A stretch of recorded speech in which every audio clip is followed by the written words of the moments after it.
have okra today, and Kate, you're thinning this out. Yeah. How far apart are you going to make these plants? Well, we're going to make them at least 2 feet apart. I'm going to double check. Google is your friend. If you're not 100% sure about gardening things, I'm just going to double check on there. But for now, I'm thinning it to just be a couple inches apart so I can pick out which are going to be the strongest of the strongest plants later on. So I'm going to do a first thinning, and then I'll do a second thinning, and then we'll see where we're at with the plants. But right now I've got like a little bouquet of baby okra going. But yeah, it's a hard thing to do because you are cutting off some of the plants, and there's nothing else to do. You can't transplant them. They're done once you pull them out. Which a lot of people have a hard time with, and I totally understand that. I used to have, and it is a little sad because you are killing some of the plants, but you're making room for the other plants to thrive. And if you don't, like if I left this row as crowded as it is, it's very crowded, yes. None of those plants would thrive. So everything would die or struggle in that row. But if I do it this way, at least something is going to happen, and we're going to get lots of okra, and we'll be able to put a lot of okra in people's bellies. And you can tell, not only are they growing, we've got baby tomatoes already. Oh my goodness. Which is exciting. Now, the point of this, you're looking at the end of June, and here are these tomato plants, and they've got a baby tomato, but don't get too excited. The plants need to grow more, they need to bloom more, and it takes a while to develop a tomato that you can pick and then eat. So yes, it is producing tomatoes, but no, you can't have it next week.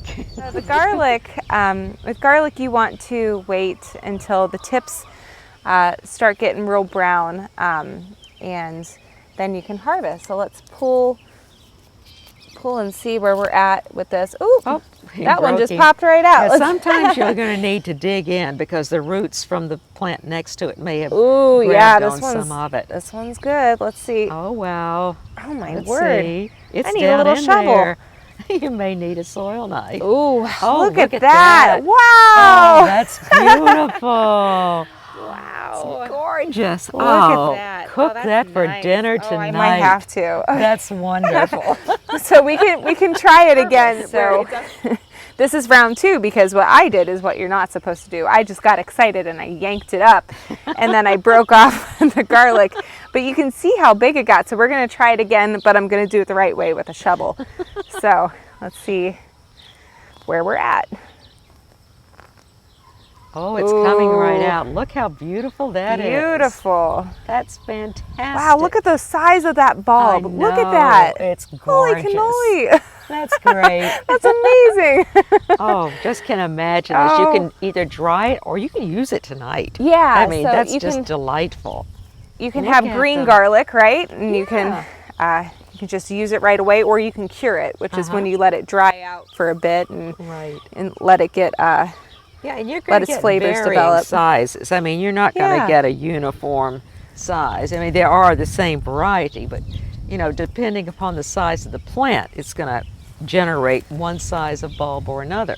And if you remember from when we were talking about garlic earlier on in the season, we had the chickens come in, and normally you would plant garlic in the fall, and then the bulbs develop and send out roots at that time, and it just gives them the kickstart that they need for the spring to just to go wild. And we had chickens make their way in here and scratch away some of the bulbs, and we also had some issues with frost forcing some of the bulbs up, and some of those bulbs didn't make it. So I went in the spring and popped in some extra cloves in spaces where we had some empty spots. So those ones might be a bit smaller, but we'll still have, like that one might be one where I popped it in the spring, and this is definitely a fall one. Yes, he was the one who was planted early enough. Yes, absolutely. That's great. Oh, it's going to be wonderful. The green garlic is a little bit punchier in flavor, so if you don't cure it, it's got a kind of like a more pungent... you ate it. Yes, you definitely know you ate it, and everyone around you will know that you ate it. But as long as you're all cool with that, then it's delicious, and it's a little spicier, but it's really good. Yeah. And if you've never seen kohlrabi before, it looks kind of like something from Mars. It's It's a Brassica oleracea. It's all in the cabbage family. So cabbage, kale, broccoli, cauliflower, kohlrabi, those all come from the same plant. They just have specific kinds of mutations that allow it to have more prominent flowers or better leaves for cooking, or all of those things, which is pretty fun and interesting. But this one has a mutation where the stem gets real bulbous, and you can cut that up, you can saute it, you can bake it, you can put it in soups. It's delicious, and you can eat it raw too. And it kind of tastes, I think, like a broccoli stem almost. It tastes like broccoli, but if you get it young enough, it's got almost a lemon taste to it. Ooh, it's really okay. nice. I'll have to try it. And if you look at these kohlrabi right now, kohlrabi are not like broccoli in that you can cut one of the flowerets off and have it regenerate. Kohlrabi is just going to do that. And so what you're going to do is pull the plant up, and you can cut all of these off. Don't let these go to waste. These are delicious. Oh yeah, you can cook them like absolutely collard greens. are. You can cook them like kale. You can make Yeah. kohlrabi chips if you want It's to. great It's stuff. really good. And put them in salads. Now, the rule of thumb on harvesting kohlrabi. Now, this is summer kohlrabi. It grows very quickly, and then the fruit itself, the stem part, gets larger faster. So you want to pick, and you have to think of balls here. You think of ping pong balls, golf balls, and tennis balls. Tennis balls is too big. It's going to taste woody and rough. Somewhere between ping pong ball and the golf ball is absolutely perfect. But if you were to pick these today, I mean, we're not at tennis ball stage yet. We're just a little bit over golf ball. This would be perfect because we got both the purple and the white, and you'll cut all those leaves off. You'll pull the plant up and cut off the roots. Remember to fix the leaves, enjoy those, and then very, very thinly slice the enlarged part there. And so what you're going to get is this delectable, crispy, crunchy taste. And it's just fantastic. So let's pull one up. Let's pull one up, they and you can see how beautiful this is. It's just gorgeous. And so you'll go ahead and cut off the base, cut off the leaves, and then you're left with that wonderful little nugget. And you know, it's gorgeous in arrangement too. If you just can't eat it, put it out with the flowers in a nice bouquet, and you'll say, "Wow, isn't that gorgeous?" It does look like a bouquet, a very dramatic one at that.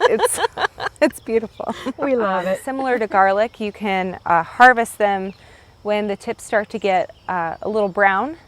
What I did last year is I waited until I saw what I'm seeing right now on this side, which is the bulbs coming up. So you can actually see the exposed bulbs, and they look really delicious. You got that wonderful red color at the top. Yeah, look at that. Isn't that just gorgeous. Beautiful? Oh, you got a double. Yay. I got a double. So you get one and I get one. Yay, So the benefit of harvesting it at this time, some people wait until these are much more brown. The benefit of harvesting it at this time is you can cure the bulb, or you can eat it kind of green, like how we're going to do with the garlic later. Right. And then you can also use these as almost like an onion green. Yeah, these are wonderful. They got a lovely, lovely flavor. Oh, yeah. Really are nice. It's cut up thin. Oh, you know what we should do? We should take the kohlrabi leaves, and we should take the greens from here and the garlic and the ooh, what that's going to be great. Yum. That's going to be really good later. I love that. Here. Hi. At the corner. Come on, girl.